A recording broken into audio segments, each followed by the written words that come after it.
Dois comboios colidiram na Eslováquia no domingo à noite, numa linha que fazia a ligação entre Bratislava e Pezinok. Segundo a empresa ferroviária estatal, o incidente ocorreu nas proximidades da estação de Bazin. Os dois comboios estariam em movimento, um deles a uma velocidade de 80 km por hora. Mas, de acordo com os meios de comunicação locais, a colisão não terá sido frontal, já que ambos viajavam no mesmo sentido. O ministro do Interior do país visitou o local na sequência do acidente e o primeiro-ministro, Robert Fico, convocou uma reunião extraordinária do governo para amanhã de segunda-feira. O tráfego no troço entre Bazin e Bratislava foi suspenso em ambos os sentidos. A chefe da diplomacia europeia está a participar numa cimeira na Colômbia que está a ser ofuscada pelos ataques militares dos Estados Unidos na região. Kaja Kallas defendeu que, para o bloco comunitário, o uso da força só se justifica em legítima defesa ou com base numa resolução da ONU. Under international law, you can use force only for two reasons, either self-defense or on the basis of UN Security Council resolution. A cimeira, que pretende fortalecer a cooperação entre a União e a América Latina e Caraíbas, tem ficado marcada por divisões sobre as ações de Washington contra alegadas embarcações de narcotraficantes. O secretário da Defesa dos Estados Unidos diz que, desde setembro, 69 pessoas morreram num total de 14 ataques perto da Venezuela e no Pacífico. O presidente da Colômbia apelidou estas mortes de execuções extrajudiciais. A relevância da cimeira também tem sido questionada devido à ausência de líderes de topo do bloco europeu. As legislativas no Iraque vão decorrer esta semana, mas os elementos das forças de segurança e pessoas deslocadas já puderam votar antecipadamente no domingo. As estimativas apontam que 1.300.000 militares e agentes das autoridades e cerca de 26 mil pessoas que tiveram de abandonar as suas casas teriam direito a votar antes do dia do escrutínio. A eleição ajudará a determinar se o primeiro-ministro, Mohamed Shia al-Sudani, conseguirá um segundo mandato num contexto de receios sobre um eventual conflito regional mais amplo. Os yazidis deslocados, que fugiram das suas casas há mais de uma década após ataques do Estado Islâmico, votaram nas proximidades da cidade de Dohuk. Já os elementos das forças de segurança e militares votaram em Bagdade, assim como os membros das Forças de Mobilização Popular, uma coligação de milícias apoiadas principalmente pelo Irão. Quase 8.000 candidatos estão na corrida eleitoral, a maioria de partidos alinhados com interesses sectários. A capital ucraniana Kiev e a cidade de Kharkiv, no nordeste do país, sofreram um apagão generalizado no sábado. Isto depois de as forças russas terem visado as instalações energéticas da Ucrânia em ataques noturnos. Foram atingidas as infraestruturas de dois fornecedores ucranianos que disponibilizam energia a várias cidades nas regiões de Sumy e Chernihiv. A Centrenergo indicou que duas das suas centrais térmicas foram atingidas, afetando o fornecimento de energia a Kiev e Kharkiv. A Ukrenergo também sofreu ataques semelhantes, mas na manhã de domingo relatou que a eletricidade já tinha sido restabelecida na maioria das regiões afetadas. O chefe da diplomacia ucraniana condenou as investidas, que descreveu como sendo deliberadas. Também a Ucrânia atingiu o setor energético da Rússia nos seus mais recentes ataques. Dezenas de milhares de pessoas ficaram sem eletricidade, segundo as autoridades regionais, após ataques a duas centrais no país.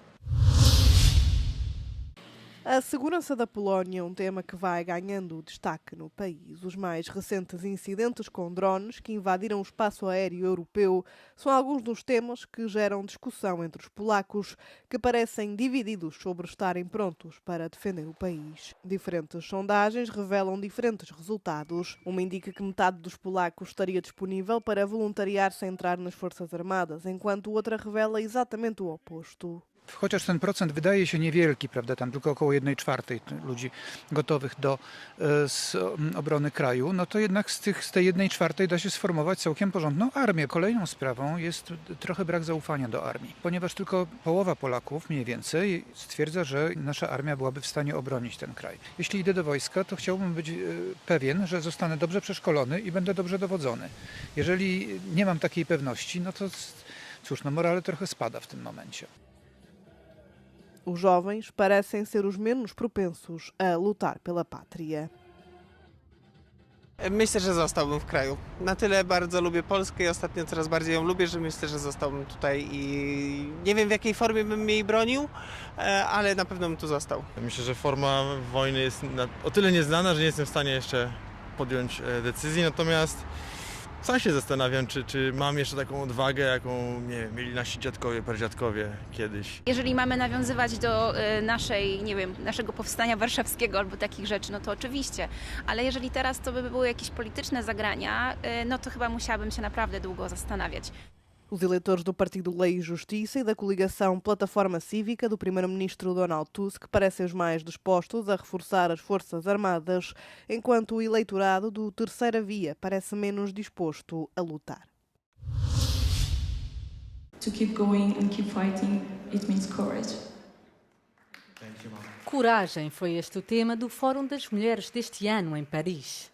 Na sua 20ª edição, líderes, atletas e ativistas reuniram-se para falar de igualdade, empoderamento e encontrar soluções para a violência que ainda afeta as mulheres em todo o mundo. Um dos setores principais deste ano foi o desporto, onde a presença feminina está a crescer, mas ainda luta pela igualdade. One of the problems we see in sport, beyond the fact that it doesn't get visibility, women's sport doesn't, is that there still is violence and sexism in sport for women who are practicing it. So we know that it's 1 in 3 young women faced sexist or sexual harassment in sport, and that's got to stop. Uma das oradoras do evento foi Marzieh Hamidi, campeã afegã de taekwondo e refugiada em França. Para a atleta, o desporto é mais do que competição, é resistência. Fugiu dos talibãs e em França continua a luta pela liberdade das mulheres.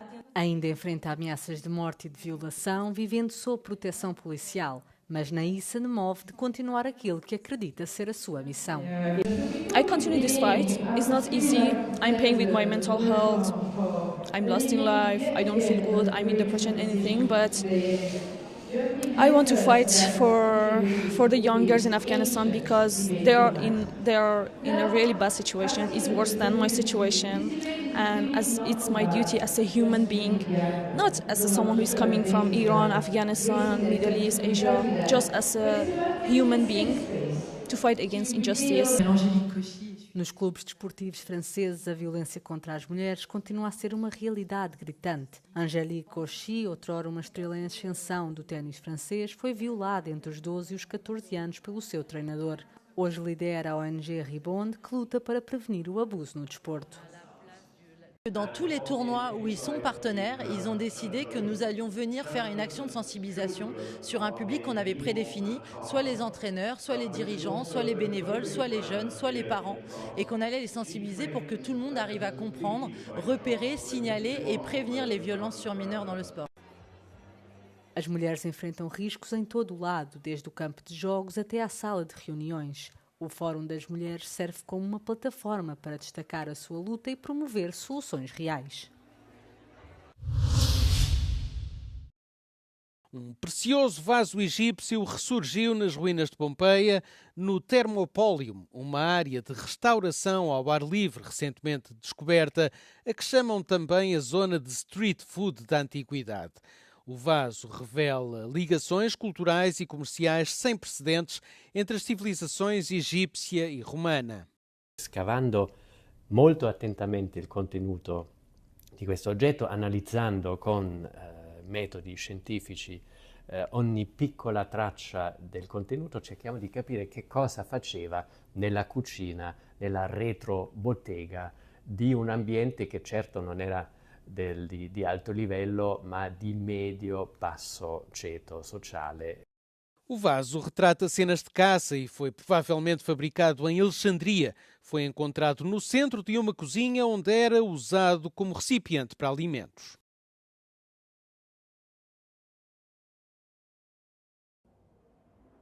Para assinalar os 75 anos, a agência Magnum apresenta em exclusivo o trabalho de 12 mulheres fotógrafas.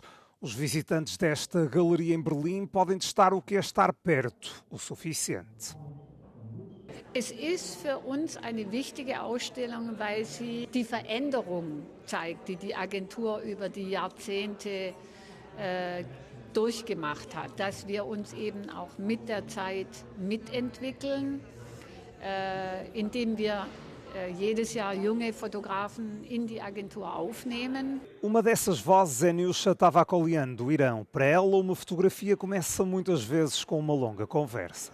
At first only we had to talk for hours to try to understand each other and then find a common ground, and then they kind of gave me permission to portray them.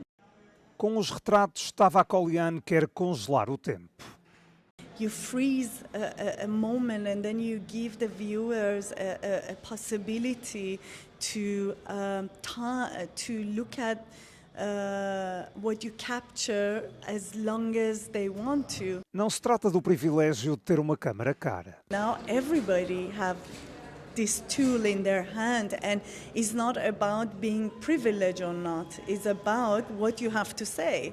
É exatamente isso que a exposição mostra, histórias contadas em séries de imagens em vez de palavras. Geht eben Menschen auf der ganzen Welt, in ihren Communities, und es geht Politik, Gesellschaft, Zeitgeschichte. Und das können wir mit unseren Handybildern so nicht erzählen. A exposição Close Enough é uma visão do mundo pelos olhos dos fotógrafos da Magnum. Pode ser visitada na CO Berlin até 28 de janeiro.